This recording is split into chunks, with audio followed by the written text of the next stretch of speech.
Welcome to the Paul Adefarasin podcast, our interactive 15-minute review of this week's message. We revisit the word, surface the big ideas, and give you space to reflect, pray, and act. If you'd like the full message, though, you can watch it on YouTube or listen on Spotify after this episode. My name is Paul Adefarasin. Welcome to the Deep Dive. Today we're taking on a really interesting mission, actually. We're analyzing some quite rich ideas from a YouTube sermon called Beyond Coins and Countenance. Now, we're not really here for a purely theological discussion. The goal is more to pull out the practical, almost economic insights the speaker gets from that biblical story, you know, the one Jesus, Caesar, the Roman coin. And the central question it raises is pretty powerful. What if your fundamental identity, your human identity, isn't just some abstract spiritual thing, but like a quantifiable form of legal tender? What if your value is effectively currency backed by a spiritual treasury much, much bigger than any earthly empire? Yeah, that framing definitely puts a different spin on it, doesn't it? We're looking at identity through this lens of authority, value, access. Our mission really is to get grips with the practical, the day-to-day implications of carrying what the speaker calls this divine superscription. What does it actually mean to recognize yourself as this high-value currency? What's the so what? Okay, let's set the scene. Jesus gets handed a Roman coin, right? A denarius. And he asks, whose image is on this? The sermon really insists we pause there, understand the weight of that image. Exactly, because that coin, that denarius, it wasn't just, loose change. It was a physical piece of the Roman state apparatus. The inscription wasn't merely decorative. It had Tiberius Caesar's face, sure, but also these really loaded titles like Divine Augustus, Pontificus Maximus. It basically bundled political, military, and religious authority onto one object. So that image, that stamp, it did three key things then.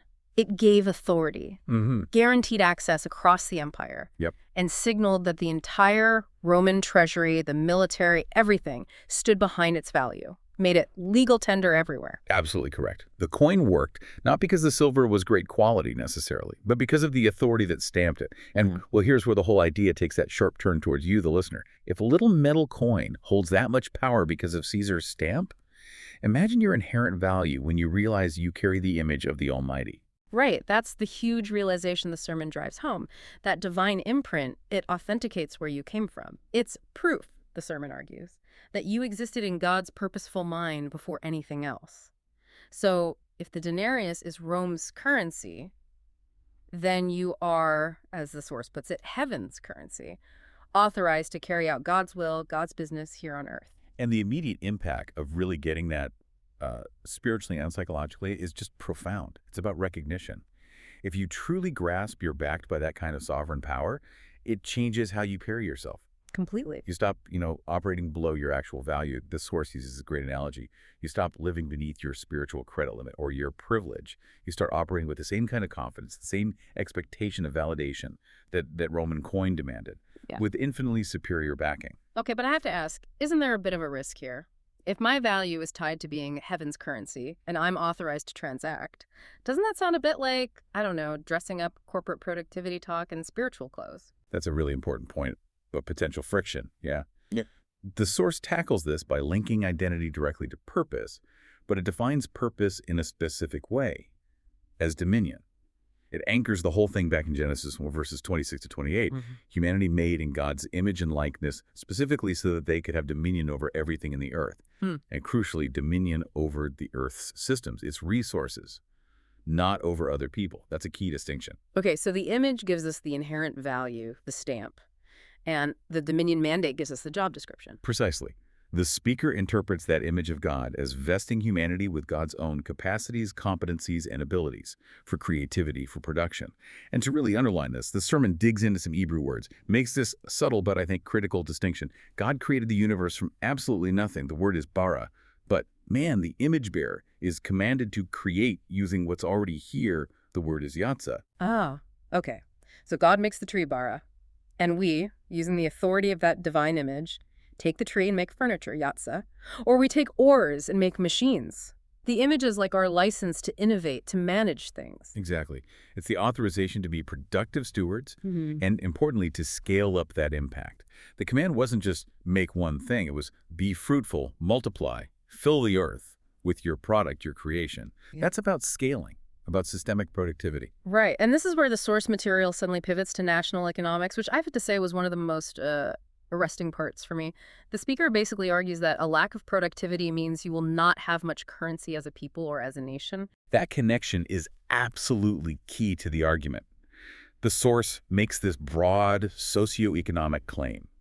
Nations that industrialized, became economic powerhouses, didn't just stumble into it. They succeeded, the argument goes, because whether they knew it or not, their systems, political and economic, started valuing the image of God in people, creating equality, allowing mobility, creating opportunity. When a system values the innate capacity, the potential of every person, you maximize the collective productivity. It just takes off. That actually makes a lot of sense. If you fundamentally treat your people as having inherent worth and capacity, that Imago Dei idea, you tend to build systems that unleash mass innovation, disciplined work, high-value goods and services. Yes. And the speaker uses a specific example, contrasting the U.S. dollar's global power with, say, the Nigerian naira, suggesting the dollar's strength isn't just about gold reserves anymore. It's backed by centuries of, disciplined industrial output and innovation, a high output that comes, ideally, from a system valuing the contributor. And conversely, if a nation's systems suppress the dignity, the opportunity of the image bearer, well, the collective output drops. Yeah. And the currency value reflects that lack of tangible, high-value productivity on the global stage. Wow. Okay. So the value we carry is directly linked to the productive output we generate, individually and collectively, which brings us right back to that famous line at the core of the coin story. Render therefore unto Caesar the things which are Caesar's, and unto God the things that are God's. Yeah, and this is Jesus just masterfully handling the situation. He completely sidesteps the political trap they'd laid. Should they pay Roman taxes or not? By pointing to the stamp, he acknowledges Caesar has a legitimate claim on the currency with his image. But the deeper, really radical implication, the one the sermon hangs everything on, is this. Caesar gets the coin, sure, but God gets you. Because you are the one stamped with the divine image. Exactly. Your life, your time, your gifts, your energy, that's what's due to God. It just elevates the listener, doesn't it? Right. From being merely a tax printer to being the actual valuable asset in the equation. So the believer effectively becomes God's main circulating currency here on earth. The sermon uses the term ecclesia, not just meaning church, but more like the governing cabinet, the authorized representatives of heaven. Just like the denarius makes trade happen in Rome, we are supposed to facilitate the kingdom's operations on earth, bringing heaven's economy, things like faith, wisdom, justice, peace, into the physical world. And if you commit fully to that, to practicing those divine values, coupled with diligent hard work, the source material actually promises a tangible result. It says, wealth will begin to pursue you. Yeah. It's positioning this spiritual identity and productive purpose as the bedrock for sustainable real-world success. It's not presented as magic, but as operating with, superior competence and divine authority. Okay, let's make this practical. Application time. What does it actually look like when this God's currency shows up and starts, operating in the world? The sermon gives 4 key ways that authority manifests. Let's dig into those. Okay, number 1, authority manifests. This is more than just talking a good game, right? The speaker points to Peter and John at the temple gate with the lame man. Right, and what's crucial there is the consciousness Peter had. He didn't just feel sorry for the guy. He recognized his status, his authorization. Peter says, such as I have, I give unto you. He's consciously transacting, using his identity as God's currency. And the result?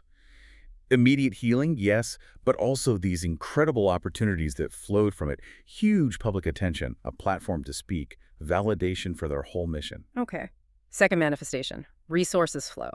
How does that work according to the source? It's not just like wishing for money, is it? No, definitely not. The mechanism described is kind of a dual economy thing. Heavenly resources, wisdom, insight, enablement, maybe divine power, these manifest first. And then those heavenly resources trigger the release of the earthly ones. The right people show up, the funding appears, the technological idea clicks, the healing power flows. It's wisdom enabling provision, not just stuff randomly appearing. Okay, the third one really made me pause. The source says when you walk into a room, you have to be a thermostat, not a thermometer. Huh. Yeah, that's a fantastic analogy, isn't it? A thermometer just reflects the room's temperature. Whatever the mood is, anxious, depressed, chaotic, the thermometer just shows it. But a thermostat sets the temperature. The idea is carrying that divine image means you aren't meant to be dictated to by the environment's negativity. Your awareness of divine backing gives you this, intrinsic stability. You change the climate, it doesn't change you. Powerful. And finally, number 4, creation responds. This sounds like the highest level of that dominion idea we talked about. It really is. It loops right back to that Genesis mandate. The speaker brings in Romans 8.19 creation, eagerly waiting for the manifestation of the sons of God. The argument is that someone operating in this identity, this authority, is meant to create spaces in their work, community, nation, where things have to change for the better.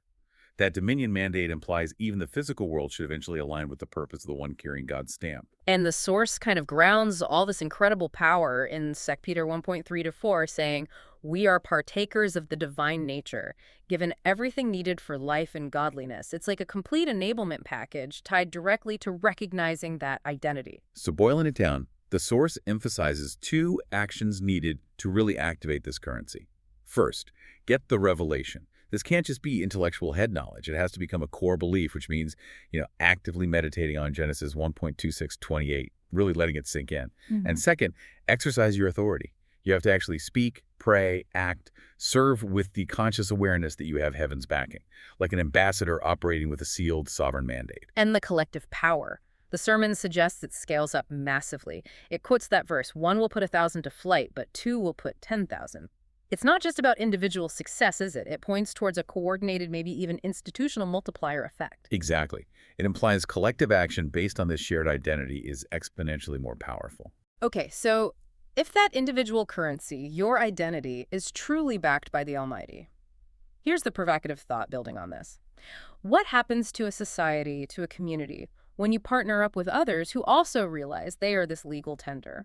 When you work together with that shared high-value purpose, not just for personal gain, but maybe to collectively build the very institutions, education, governance, business that make up a strong, functioning, civilized nation. What nation-building effort, big or maybe even small, are you uniquely authorized, uniquely stamped to start right where you are? The answer, I think the source suggests, lies in having the courage to stop striving for that identity and instead start operating powerfully from it.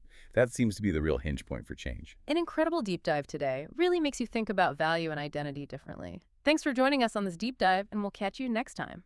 Thank you for listening. To go deeper, watch the full message on YouTube or listen to the full-length sermon on Spotify. Follow the podcast, and please share it with someone who needs it and leave your response in the Q&A.